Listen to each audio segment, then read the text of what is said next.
Have you ever smiled at someone while quietly mourning a future that was never yours? The funny thing about heartbreak is that it rarely announces itself with dramatic speeches or slammed doors. Sometimes it arrives disguised as a grin across a coffee shop table, wrapped inside an expensive cream-colored envelope with your name written in handwriting you've recognized for nearly a decade. Sometimes it looks exactly like your best friend saying, "I can't imagine getting married without you standing next to me." My name is Adrian Brooks, I'm 28 years old, and I make a living photographing other people's happiest days. Weddings, engagements, family reunions, moments people spend years waiting for. I know how to freeze joy inside a single frame. I know how to catch the exact second someone realizes they're loved.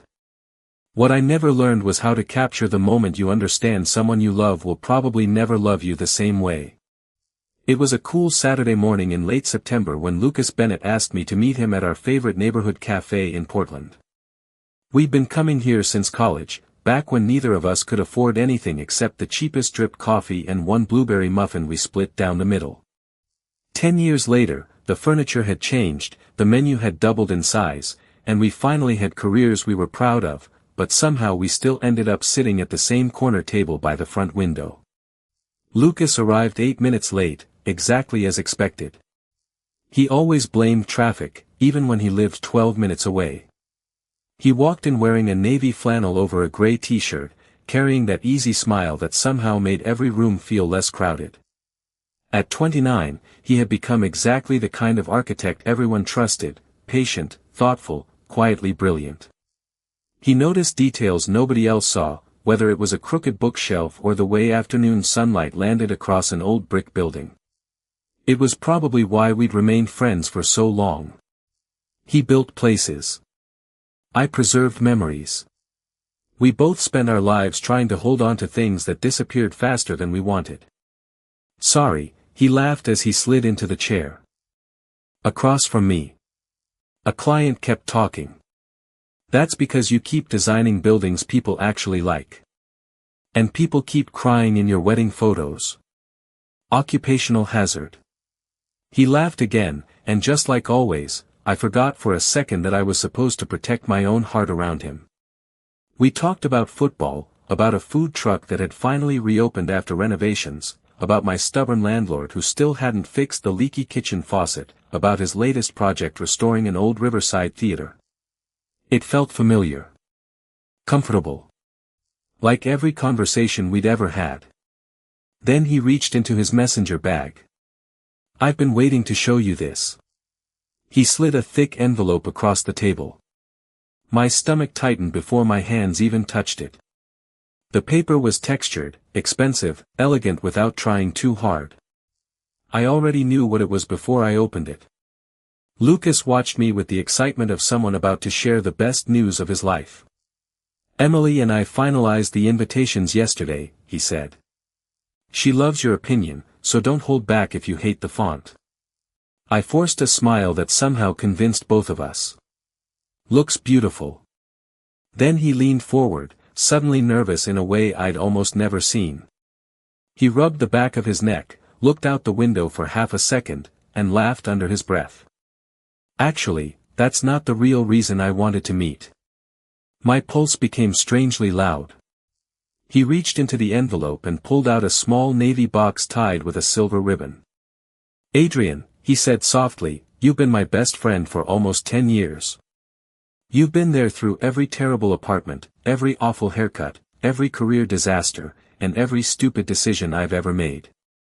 I swallowed without saying anything. I can't imagine getting married without you standing beside me. He held out the box.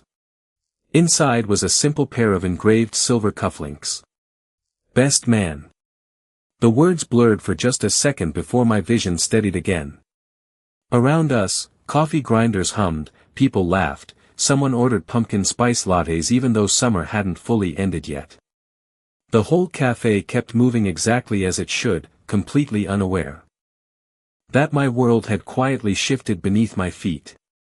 I looked back at Lucas, whose smile held nothing but trust, gratitude, and the uncomplicated love of a lifelong friend. He had no idea that every photograph I'd ever secretly imagined about my future had somehow always included him. And somehow, after all these years, I still hadn't learned how to tell him the truth. I do not remember saying yes. I only remember Lucas standing up to hug me across the little cafe table, and somehow my arms moved before my heart had a chance to object. He laughed, thanking me before I had spoken a single word, as if the answer had always been obvious. Maybe it was. If there was one thing I had never learned to do, it was disappoint Lucas Bennett. We spent another hour talking about venues, guest lists, and the endless details that seemed to consume every engaged couple. Emily wanted wildflowers instead of roses because they reminded her of childhood summers in Montana. Lucas wanted live acoustic music because he hated overly polished wedding bands. They argued affectionately about dessert flavors, seating charts, and whether guests would actually play lawn games during the reception. I listened, smiled, and occasionally offered opinions, doing my best to ignore the quiet ache that settled somewhere behind my ribs. That night, after I returned to my apartment, I opened an old storage box I had not touched in years. Inside were ticket stubs, faded postcards, disposable camera prints, and random souvenirs from nearly a decade of friendship. Looking through them felt like flipping through chapters of a novel whose ending I had never expected to read. We met during freshman orientation at Portland State University. I was hopelessly lost, carrying 2 oversized camera bags because I thought bringing every lens I owned would somehow make me look more professional. Lucas found me standing in front of the wrong science building studying a campus map upside down. Instead of laughing, he quietly turned the map around, pointed toward the arts building 2 blocks away, and asked if I wanted company because he was headed in the same direction. He was not. I learned that months later. He had walked 20 extra minutes simply because he thought I looked overwhelmed. That was Lucas. He noticed people before they asked for help. We became friends almost accidentally. We discovered we both preferred old bookstores over crowded parties. We both loved rainy afternoons, terrible diner coffee, and movies where nothing exploded but everyone somehow left changed. Every Thursday evening became pizza night. Every finals week turned into a competition over who could survive on less sleep. During sophomore year, my aging Honda refused to start outside the library in the middle of December. Before I could even call a mechanic, Lucas arrived carrying jumper cables borrowed from a professor he barely knew. We spent nearly an hour standing in freezing rain trying to revive the engine, laughing harder every time another attempt failed. When the car finally started, he celebrated like we had won the lottery. Moments like that never seemed important at the time. Looking back, they became the foundation of everything I felt. After graduation, life refused to slow down. Lucas joined a small architectural firm willing to give young designers real responsibility. I spent years photographing birthday parties, graduation ceremonies, and family portraits before finally earning enough referrals to specialize in weddings. We were busy, but somehow we always made time. Sunday morning breakfasts became tradition. If one of us had a rough week, the other showed up carrying coffee without being asked. When my father passed away unexpectedly 3 years earlier, Lucas drove 4 hours to attend the funeral even though he had a major client presentation the next morning. He never mentioned the sacrifice. He simply stood beside me through the entire service, quietly placing a hand on my shoulder whenever words became impossible. Months later, when Lucas questioned whether he should leave his stable job to open his own architectural practice, we sat beside the Willamette River until nearly midnight making lists of every reason he should believe in himself. He eventually started that business. Today it employed 12 people. Whenever anyone congratulated him, he always insisted luck had everything to do with it. I knew better. Then, about 2 years ago, Emily entered the picture. Lucas called me after their third date sounding happier than I had ever heard him. He talked for almost 45 minutes about how easy conversation felt with her, how she challenged him, how she somehow remembered tiny details everyone else forgot. When I finally met her, I understood exactly why he had fallen in love. Emily was thoughtful, funny, endlessly curious, and genuinely kind. She asked questions because she wanted real answers. She remembered birthdays, mailed handwritten thank you cards, and volunteered every Saturday at an animal rescue. She never treated me like an outsider. From the very beginning, she welcomed me into their life with effortless warmth. Which somehow made everything even harder. There was no villain to blame, no mistake to fix, no betrayal waiting around the corner. There were simply three decent people trying to build honest lives, while one of them quietly carried a secret that had grown heavier with every passing year. The strange thing about carrying a secret for so many years is that eventually it stops feeling like a secret and starts feeling like part of your personality. I became the reliable friend, the one who never canceled plans, never forgot birthdays, never hesitated to help someone move across town or stay up until midnight listening to career frustrations over takeout noodles. Loving Lucas quietly became as ordinary as brushing my teeth every morning. I stopped expecting anything from it. At least that was the story I kept telling myself. Wedding planning quickly took over our weekends. Emily created color-coded spreadsheets with deadlines that would have impressed a project manager, while Lucas pretended to complain every time she assigned him another task even though the smile on his face betrayed how excited he really was. Somehow I found myself involved in almost everything.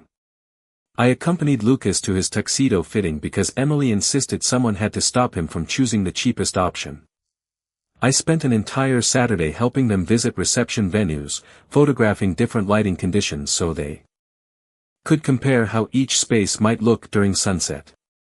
Another weekend disappeared while we sampled cakes, laughing as Lucas somehow managed to rank every frosting flavor with the seriousness of an Olympic judge. Those days should have been painful, but they were also filled with genuine happiness. Emily had a way of making everyone around her feel included. She remembered that I preferred black coffee without sugar, saved me the corner slice of pizza because she knew I liked extra crust, and always asked about my latest photography projects before talking about the wedding. One rainy afternoon she surprised me by asking if I would photograph a private engagement session for them instead of recommending another professional. I hesitated immediately. Photographing strangers was one thing. Photographing the man I loved while he looked at someone else the way I had always hoped he might look at me felt impossible. Emily noticed the pause before I could hide it. "Only if you want to," she said gently. "You never have to say yes just because we are friends." I smiled and shook my head. I would be honored. The session took place at the Columbia River Gorge just before autumn leaves reached their brightest colors. The weather forecast threatened rain all morning, but somehow the clouds opened long enough to cover the hills with soft golden light. Through my camera lens I watched Lucas brush a loose strand of hair away from Emily's face before she even noticed the wind had moved it. She looked at him with complete trust, the kind that could not be staged or directed. Every photograph captured two people building a future together. Behind the camera I reminded myself that beautiful moments deserved to exist even if they were difficult to witness.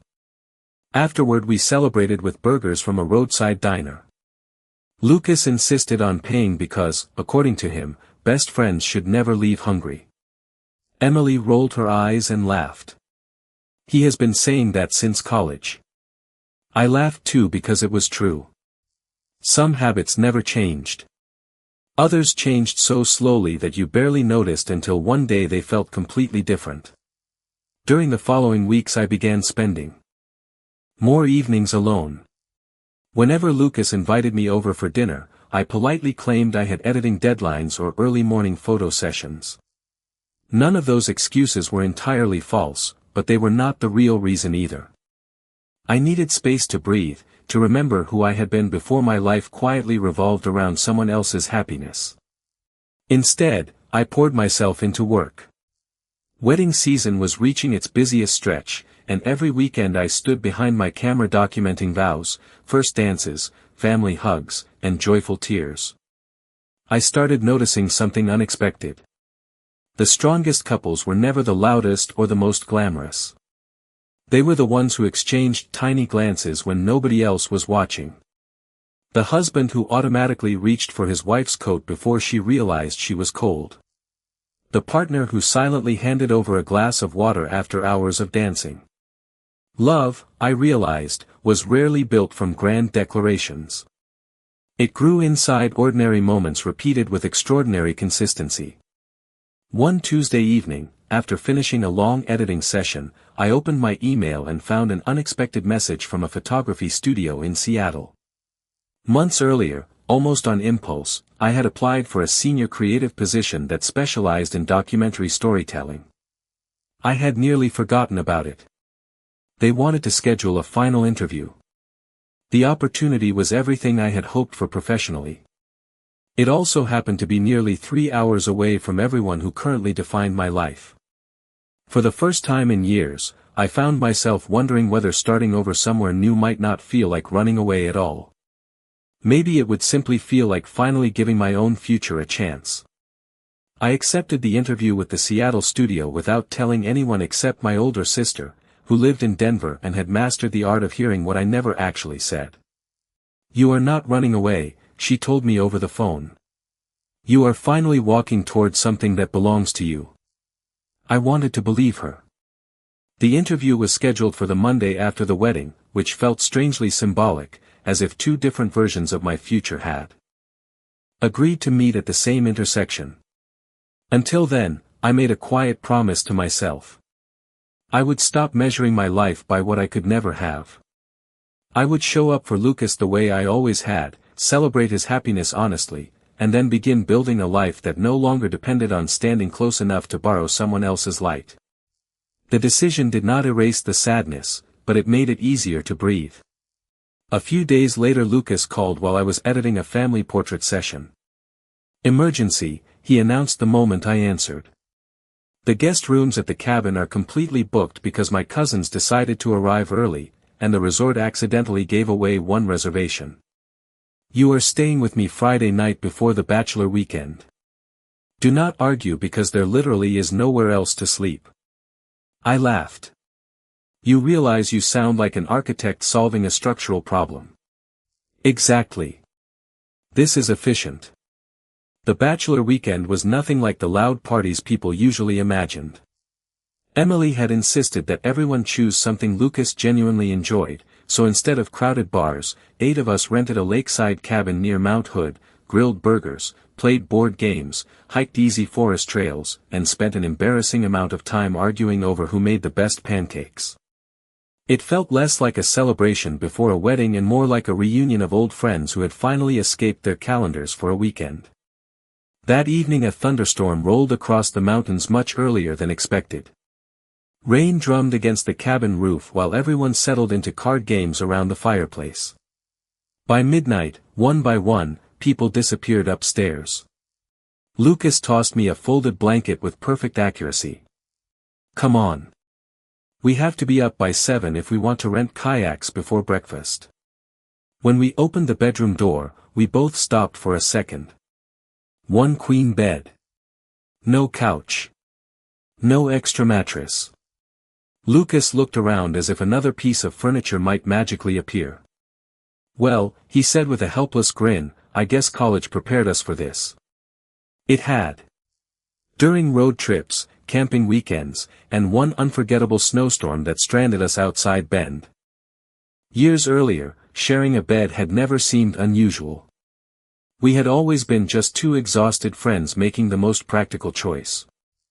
"I promise I do not kick," he joked. "You absolutely kick." Allegedly. We laughed, changed into comfortable clothes, and climbed into opposite sides of the bed. A respectful space remained between us, filled mostly by an oversized comforter and years of uncomplicated trust. The room was quiet except for rain tapping softly against the windows. Moonlight occasionally slipped through the clouds before disappearing again. "Can I ask you something?" Lucas said after several minutes. "Since when do you ask permission?" "Fair point." He stared at the ceiling. "You have seemed different lately. Busier, I guess. Quieter." My heart skipped once before settling again. "Work has been hectic." "That is not the whole answer." I smiled in the darkness even though he could not see it. After 10 years, he still noticed the smallest changes. Maybe I have just been thinking about the future. Anything exciting? I hesitated. The interview waited silently in my inbox like an unopened door. Maybe, I answered. Nothing certain yet. He nodded slowly. Whatever it is, I hope you go after it. You have spent years helping everyone else chase their dreams. You deserve one of your own. The words landed more deeply than he could have imagined. We lay there listening to the rain for a long time, talking about ordinary things instead of life-changing ones. Favorite childhood movies. The worst apartments we had ever rented. Whether pineapple belonged on pizza. At some point the conversation faded into comfortable silence. Just before falling asleep, Lucas reached across the space between us to pull the blanket higher because it had slipped toward my side. You always forget to keep yourself warm, he mumbled, already half asleep. It was such a small gesture that anyone else would have forgotten it by morning. I closed my eyes knowing it was exactly those small acts of kindness that had taught my heart to love him in the first place, and exactly those same acts that convinced me it was finally time to learn how to love my own future just as faithfully. When we drove back to Portland that Sunday afternoon, the mountains disappeared behind us 1 mile at a time, but the quiet conversation from the cabin stayed with me. Lucas had no idea that a single sentence about chasing my own dreams had echoed through my mind for the entire drive home. Maybe that was why, the following Monday morning, I walked into the Seattle photography studio with more confidence than I had expected. The interview lasted nearly 3 hours. Instead of asking technical questions, the creative director wanted to know why I photographed people the way I did. I told her that cameras never really captured perfect smiles. They captured the split second before someone stopped pretending. She smiled and replied, "That is exactly the answer I hoped to hear." By the time I returned to Portland that evening, an email was already waiting in my inbox. They offered me the position. Better salary. Larger projects. Complete creative freedom. The only condition was that I would need to relocate within 6 weeks. I stared at the screen for nearly 10 minutes before closing my laptop. For years I had prayed for an opportunity like this. Now that it finally existed, accepting it somehow felt less frightening than telling the people I loved that I might actually leave. The wedding was only 5 days away.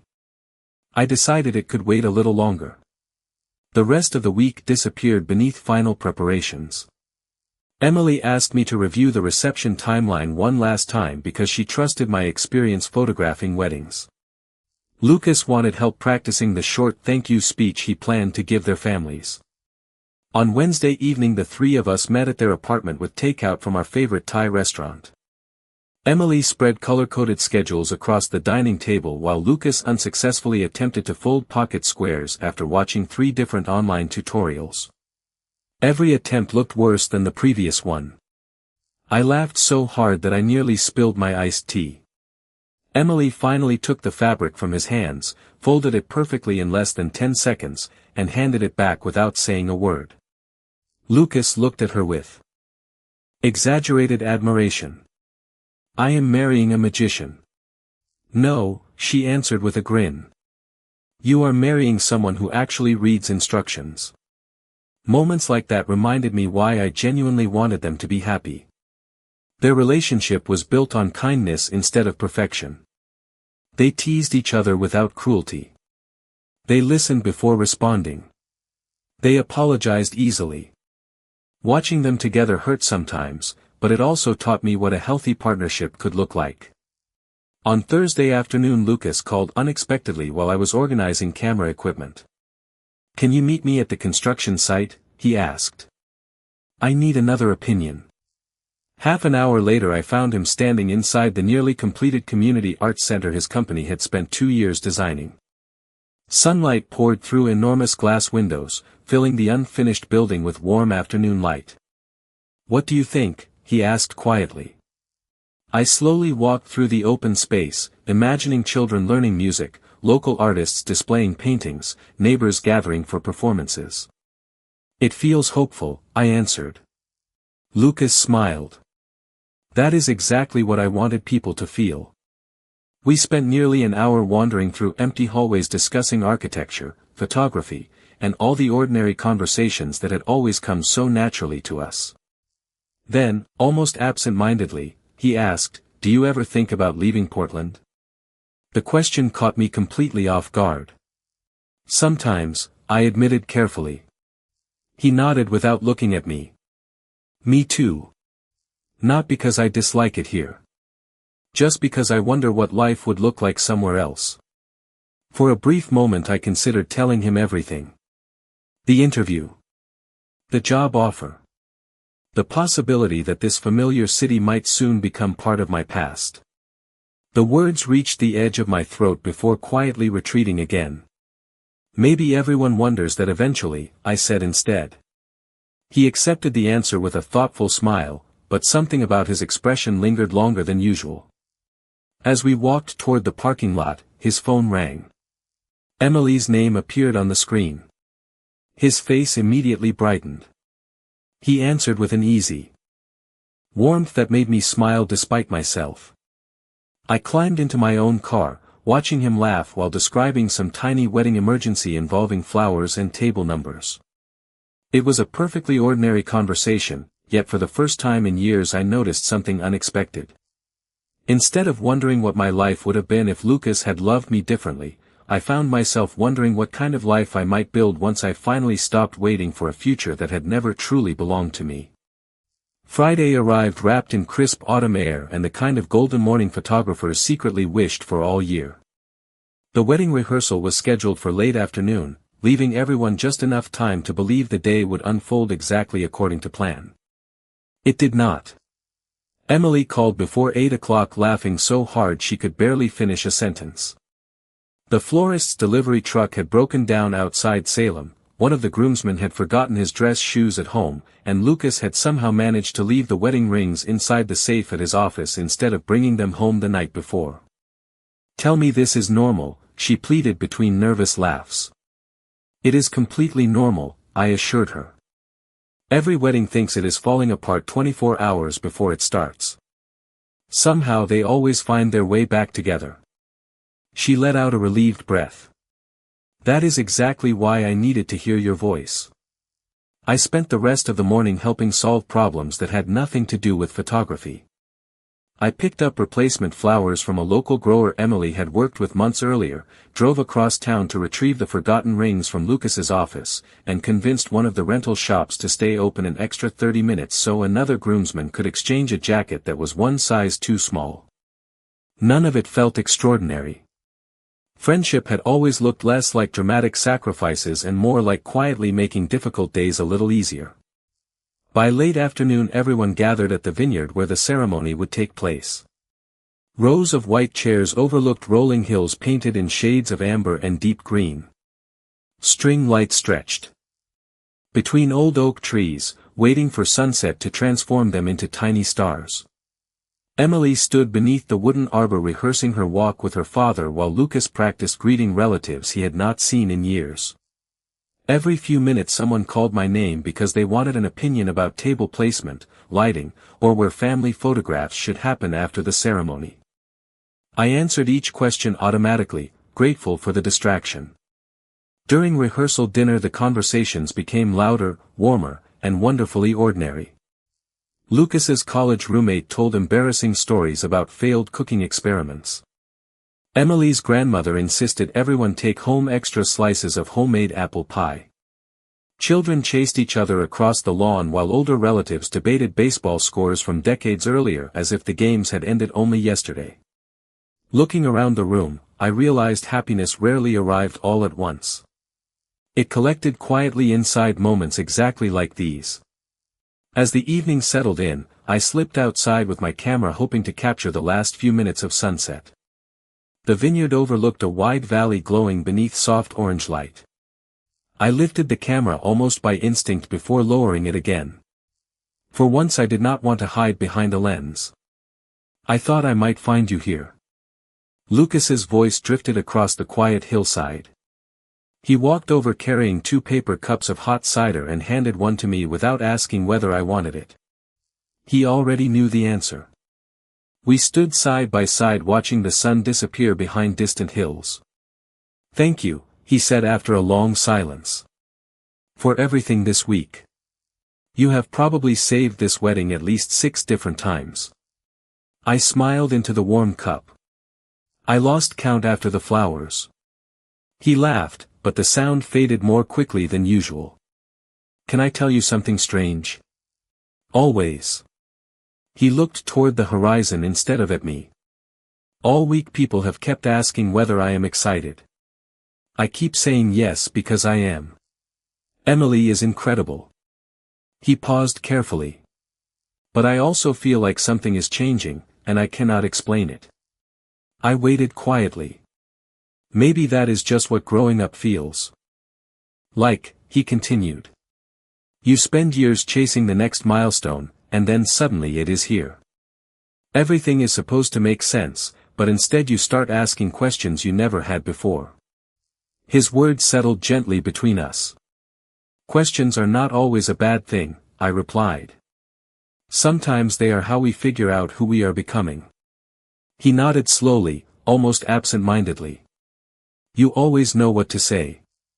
I almost laughed because if he could hear the conversation inside my own head, he would know I rarely had any answers at all. We walked back toward the reception hall together, shoulders brushing once as the path narrowed between rows of grapevines. It was such a small, accidental moment that neither of us acknowledged it, yet Lucas glanced at me with an unreadable expression before looking away again. For the first time since I had accepted the role of best man, I sensed a quiet uncertainty growing inside him. It was not loud enough to change tomorrow, not yet, but it was unmistakably there, like the first cool breeze that arrives long before anyone is willing to admit that summer has finally ended. The wedding morning arrived with the kind of quiet beauty that made photographers wake up before their alarms. Thin ribbons of mist drifted over the vineyard, the air carried the crisp scent of fallen leaves, and the first rays of sunlight painted everything in soft shades of gold. By 7 o'clock the venue had already transformed into a carefully choreographed dance of florists, caterers, musicians, and family members carrying garment bags and flower boxes from one room to another. I had attended more than 200 weddings over the past 6 years, yet every celebration carried its own heartbeat. This one felt strangely fragile, though I could not explain why. Lucas was getting ready in a small guest suite overlooking the vineyards. When I stepped inside, half the groomsmen were laughing over crooked bow ties while another struggled to steam a wrinkled shirt without accidentally soaking it. The atmosphere should have felt chaotic, but there was an easy warmth filling the room that reminded me why I loved documenting milestones like these. Life rarely became perfect before important moments. It simply became beautifully human. Lucas stood near the window adjusting the cuffs of his white dress shirt. The engraved cufflinks I had opened weeks earlier rested against his wrists, catching the morning light each time he moved. He smiled when he saw me. "I knew you would be the first one here. Someone has to make sure you remember your jacket this time." He laughed softly, but the sound lacked its usual confidence.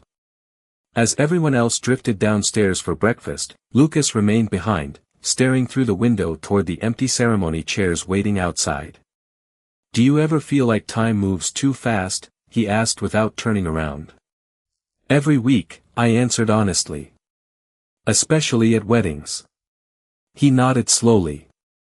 "It feels like yesterday we were eating frozen pizza on the floor of our first apartments because neither of us owned a dining table. Your folding chairs barely survived that year. Neither did your coffee maker." We both smiled at the memory. The silence that followed felt comfortable, yet different from any silence we had shared before. Lucas finally looked at me. There was gratitude in his expression, but something else lingered beneath it. Something uncertain. "Can I ask you another strange question? You are 2 for 2 this weekend." He hesitated longer this time. "If you knew your whole life was about to change, would you be excited or scared?" I thought about the email waiting inside my laptop, about Seattle, about packing my apartment into cardboard boxes after the wedding. "Probably both," I admitted. "Most worthwhile things ask us to be both." He looked down at his hands. I have spent months planning today. I should feel completely certain. My heart tightened, but I forced myself not to read too much into a single sentence. Weddings made almost everyone nervous. Being nervous does not mean you are making the wrong decision, I said gently. It means you understand that promises matter. Before he could answer, someone knocked on the door announcing that the photographer hired for the ceremony wanted to begin formal portraits.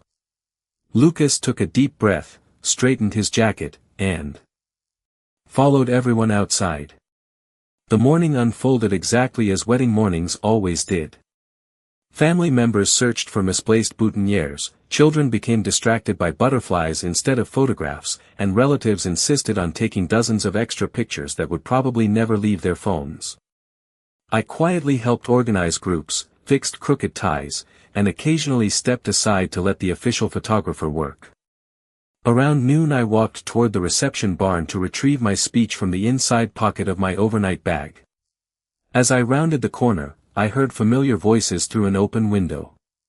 Emily and Lucas were inside, believing they were alone. You seem far away today, Emily said softly. There was no accusation in her voice, only concern. A long pause followed before Lucas answered. I know. Are you worried about the ceremony? Not exactly. Another silence settled between them. Then what is it? Emily asked. I stood perfectly still, suddenly aware that I had wandered into a conversation I had never intended to hear. Lucas let out a slow breath. I keep feeling like there is something important I have not figured out yet. Emily did not interrupt him. She simply waited. I do not know what it is, he continued quietly. I only know that every time I think I understand my life, another question appears.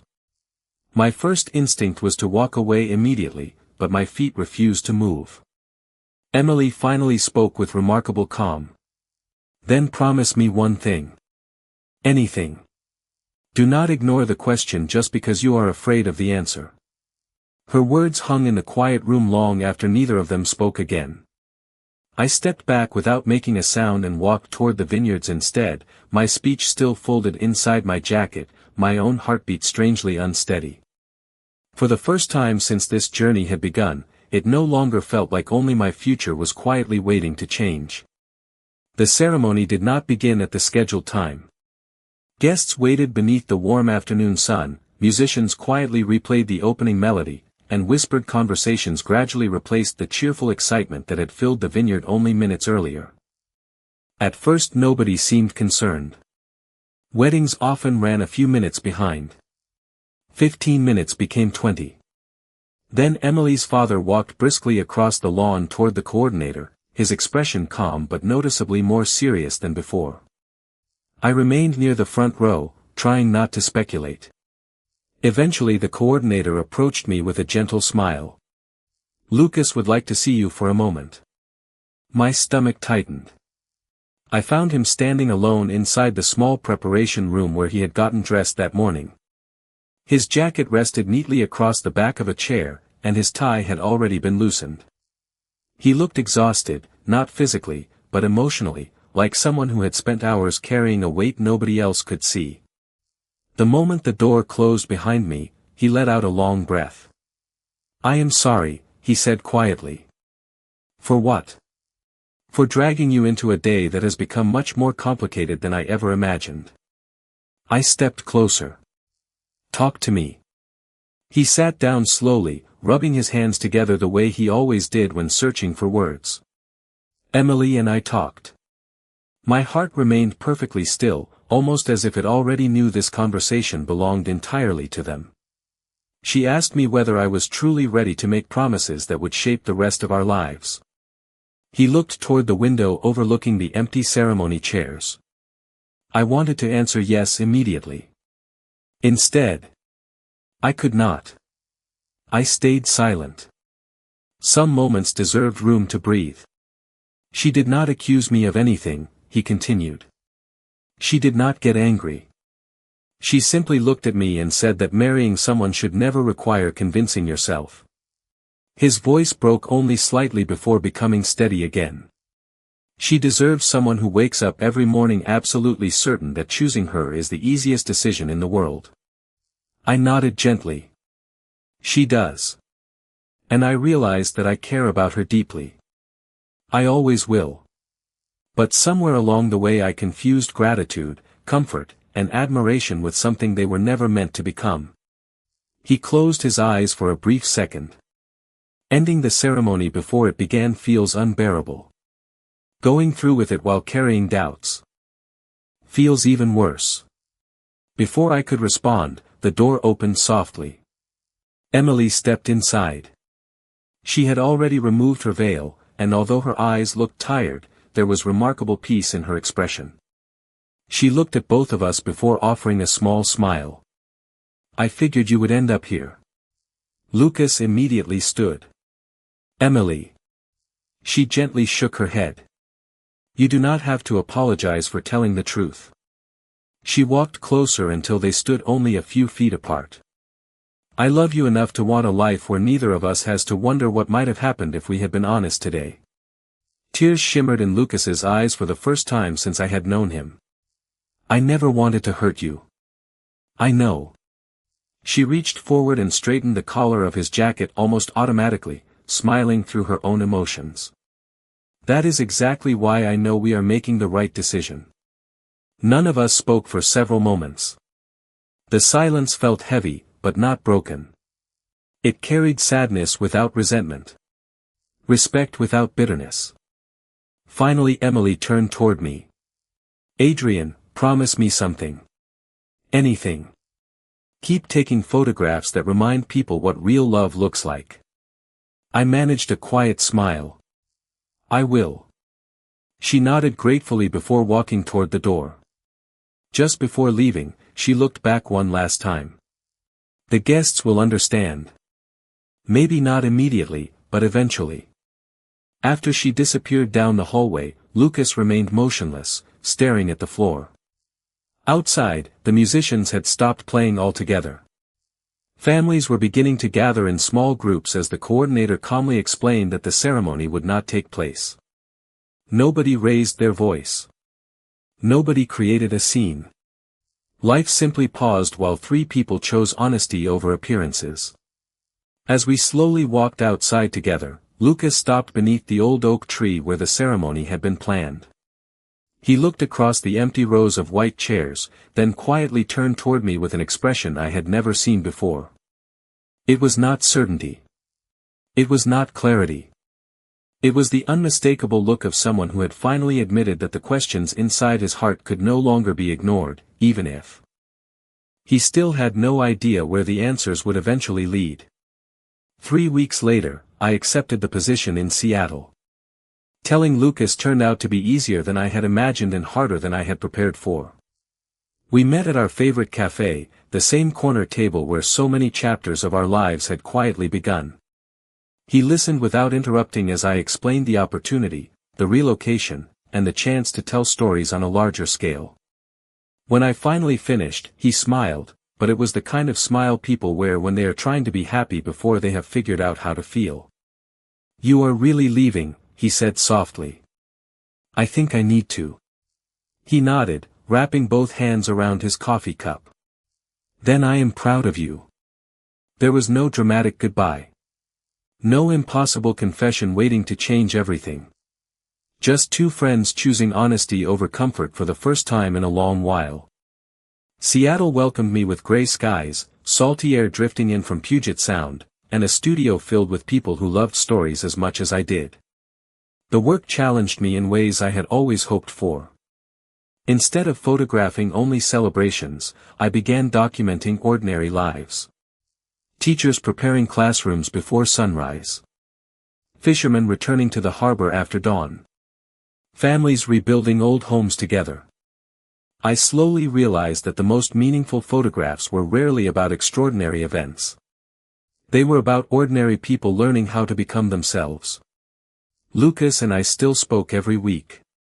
Sometimes we discussed architecture. Sometimes baseball. Sometimes we spent 20 minutes arguing over which neighborhood served the best coffee.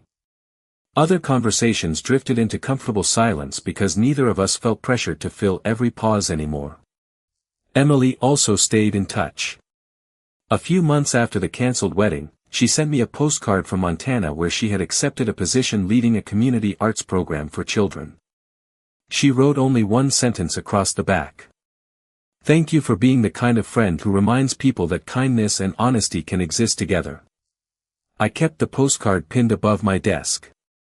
Winter became spring, and spring quietly turned into another autumn.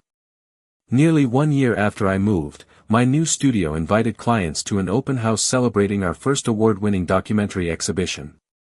I spent the afternoon greeting visitors, explaining photographs, and pretending not to be nervous every time someone complimented my work.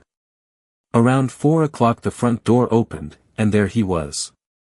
Lucas looked almost exactly the same, except there was a quiet confidence in his eyes that had not been there before. He wandered through the gallery without speaking, studying every photograph one by one until he finally stopped beside a large black and white image of an elderly couple sitting on a porch, holding hands without looking at each other. "This one feels peaceful," he said. "That is because they have been married for 62 years, I replied. "They told me love stopped being something they tried to prove and became something they practiced every day." Lucas smiled thoughtfully before turning toward me. "Can we take a walk?" We wandered down to the waterfront where ferries crossed Elliott Bay beneath a sky streaked with soft orange light. For several minutes we watched the waves in silence, just as we had once watched sunsets over the vineyards back in Oregon. Finally Lucas spoke. "The hardest part about the last year was realizing that I had spent so much time asking who I was expected to become that I forgot to ask who I already was." I listened quietly. Losing the wedding forced me to face questions I had buried for years. Some answers surprised me. Others terrified me. He laughed softly at himself. I even talked to a counselor because I realized I had been trying to solve emotional questions the same way I solved architectural drawings. As if every feeling came with instructions. "Did it help?" I asked. "More than I ever expected." He looked directly at me then, his expression calm, open, and wonderfully unguarded. The clearest answer I found was also the one standing beside me almost my entire adult life. My heart began beating faster, but this time I did not rush ahead of the moment. He stepped a little closer, leaving enough space for both of us to choose freely. "I do not know exactly what the future looks like," he admitted. "I only know that whenever I picture building one, you are there. Not because it is familiar. Because it is true." I smiled through eyes that suddenly refused to stay dry. "That is the first time you have ever sounded unsure while saying something that certain." He laughed, and I laughed with him. Then, without hurry or spectacle, I reached for his hand. He met me halfway. It felt astonishingly ordinary, as though two people who had spent years growing into themselves had finally arrived at the same place on the same day. A year later, another gathering brought together our families and closest friends. There were no elaborate decorations, no impossible expectations, only warm lights hanging above a small garden, laughter drifting through the evening air, and Emily smiling from the front row beside the children from her arts program. Lucas had designed my new photography studio during countless weekends of train rides between Portland and Seattle, insisting it was the easiest project he had ever loved. As we stood together surrounded by the people who had carried us through every season of change, I realized the greatest love stories are not built by perfect timing. They are built by people willing to become honest enough to recognize home when they finally find it.